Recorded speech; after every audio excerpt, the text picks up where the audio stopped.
అదే రకంగా నేను ఇప్పుడు ఆర్టీసీ బస్ స్టాండ్కి వెళ్ళి అక్కడ ఏర్పాట్లు అక్కడ అసోసియేషన్స్ ఉన్నాయి, సిఐటి ఉంది, లేకపోతే బిఎంఎస్ ఉంది, మజ్దూర్ యూనియన్ ఉంది. అందరి యూనియన్ నాయకుల ఆఫీస్కి నేనే పంచుకోమని చెప్పబోతున్నాను. ఇక్కడి నుంచి బయలుదేరి కోటమిరెడ్డి గిరిధర్ రెడ్డి గారు నేను అఫీషియల్స్తో మాట్లాడి అనేక సంవత్సరాలుగా అంటే 1977లో నేను విద్యార్థి రాజకీయాల్లో ప్రారంభించడం జరిగింది. దాని తర్వాత మాకు ఆనాడు కలెక్టర్ సుజాతారావు గారు పెద్ద మార్గదర్శకులు గారు చాలా గౌరవప్రదంగా పనిచేశారు. విద్యార్థులంటే ఆమెకు ఎంతో ఇష్టం. ఆనాటి నుంచి ఈనాటి వరకు కూడా జర్నలిస్టులు అందరూ నా పట్ల ఎంతో అభిమానం చూపించారు.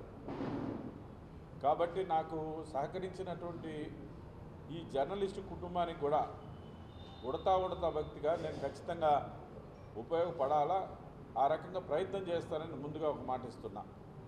రెండు, ఇవాళ ఆర్టీసీ అనేటువంటిది చాలా ప్రజలకితో కూడినటువంటి సంస్థ. అది నాకు ఇచ్చినటువంటిది ఈ యొక్క జోనల్ చైర్మన్ కానివ్వండి, ఆంధ్రప్రదేశ్ ఈ యొక్క ఆర్టీసీ బోర్డులో మేము బోర్డు డైరెక్టర్స్గా కూడా ఉంటాం. గత ప్రభుత్వంలో వాళ్ళు అనుకున్నటువంటి కొన్ని కార్యక్రమాలకు మాత్రమే నిధులు ఇచ్చి అనేక సంస్థలని వ్యవస్థలని కొంతవరకు నిర్వీర్యం చేసినటువంటి మాట వాస్తవం. ముఖ్యంగా ప్రధానంగా ఈ ఆర్టీసీకి సంబంధించినటువంటి బస్సులు ఆ గుంటలు గోతుల రోడ్లలో ప్రయాణించి అవి చాలా వరకు డ్యామేజ్ కావడం జరిగింది. ఆనాడు ఉన్నటువంటి ప్రభుత్వం ఎక్కడా కూడా తట్టడు మట్టేసినటువంటి పరిస్థితి లేదు. అనేక మంది ప్రయాణికులు కానీ ఆర్టీసీ వ్యవస్థ కానీ కొంతవరకు నాశనం కావడానికి అది కూడా ఒక కారణం. అయితే నేను వ్యక్తిగతంగా ఎవరిని ఏం అనడం లేదు. ఇవాళ ఇది చాలా బాధ్యతతో కూడుకున్నటువంటి పని.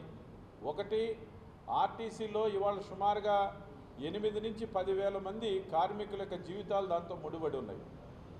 కొంతమంది పెన్షనర్స్ ఉన్నారు. 8,000 పైచిలకు అక్కడ ఉన్నటువంటి కార్మికుల యొక్క వ్యవస్థ ఉంది. వాళ్ళ యొక్క అభివృద్ధి, వాళ్ళకు సంబంధించిన సంక్షేమం, వాళ్ళ గురించి కూడా పట్టించుకుంటారు ఒకటి వైపు. రెండోది, లక్షలాది మంది ప్రయాణికులకు మెరుగైనటువంటి అక్కడ కనీస వసతులు కల్పించాల్సినటువంటి బాధ్యత మా మీద ఉంది. మూడోది, సుదూర ప్రాంతాలకి ఇవాళ ఆర్టీసీ బస్సులు లేనటువంటి పరిస్థితులు కూడా ఉన్నాయి. కాబట్టి ఈ అన్నింటి యొక్క వ్యవస్థ ఏదైతే ఉందో దీంట్లో ఈరోజు ఉన్నటువంటి పరిస్థితుల్లో ప్రభుత్వంతో కలిసి మేము నాకున్నటువంటి అనుభవాన్ని కొంత ఉపయోగించుకొని మంత్రి నారాయణ గారితో కానీ, అదే రకంగా పెద్దలు రామనారాయణ గారు మంత్రి గారితో కానీ కలిసి ఈ జిల్లాలో ఉన్నటువంటి సీనియర్ ఎమ్మెల్యేలు మా మిత్రులు కోటమిరెడ్డి శ్రీధర్ రెడ్డి గారు కానీ, పెద్దలు చంద్రమోహన్ రెడ్డి గారు కానీ, అదే ప్రతి ఎమ్మెల్యే గారితో కూడా నేను మాట్లాడడం జరిగింది.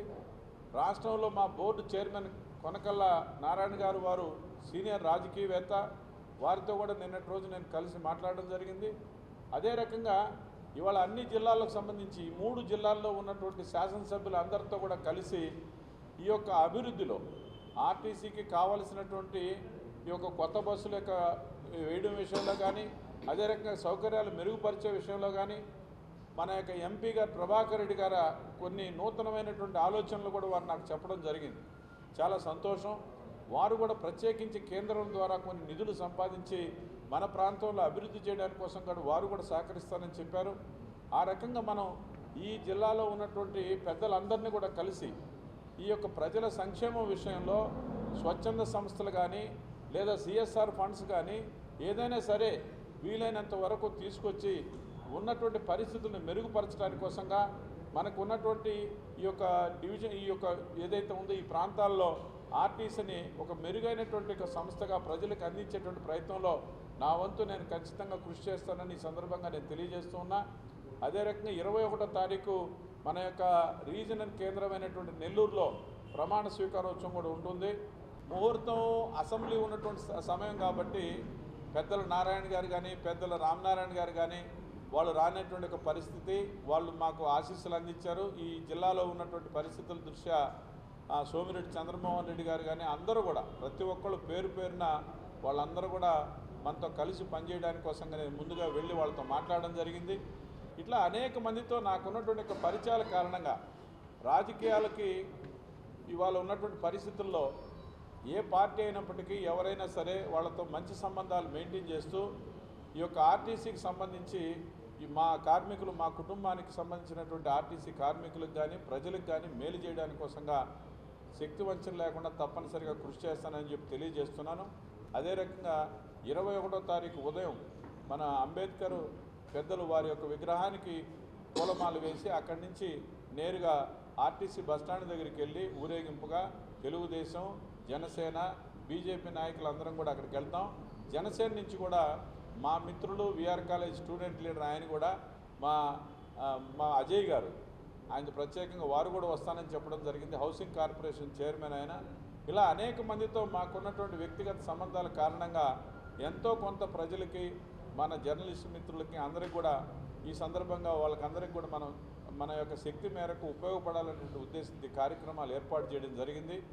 మీ ద్వారా, మీ యొక్క సహకారం ద్వారా, మీ సలహాల ద్వారా నేను చేయగలిగినటువంటిది శక్తి వంచన లేకుండా కృషి చేస్తానని ప్రమాణ స్వీకారానికి కూడా మీరందరూ రావాలని, మీ అందరూ కూడా మాకు సహకరించాలని రాబోయే 2 సంవత్సరాలు కూడా ఆ రకంగా మీ అందరితో కోరుకునే ప్రయత్నం చేస్తున్నాను. మరొక విషయం నాకు చాలా సంతోషం ఇచ్చింది.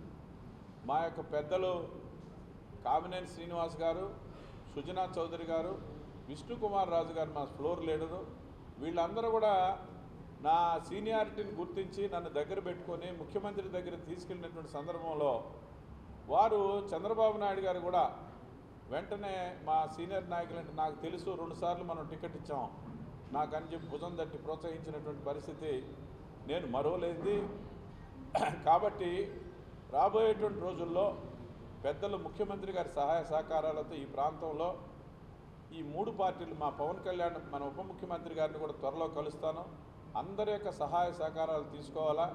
మా పెద్దలు నన్ను రాజకీయాల్లోకి తీసుకొచ్చినటువంటి మా యొక్క రాజకీయంగా మా వెంకయ్య నాయుడు గారు పెద్దలతో కూడా మాట్లాడడం జరిగింది.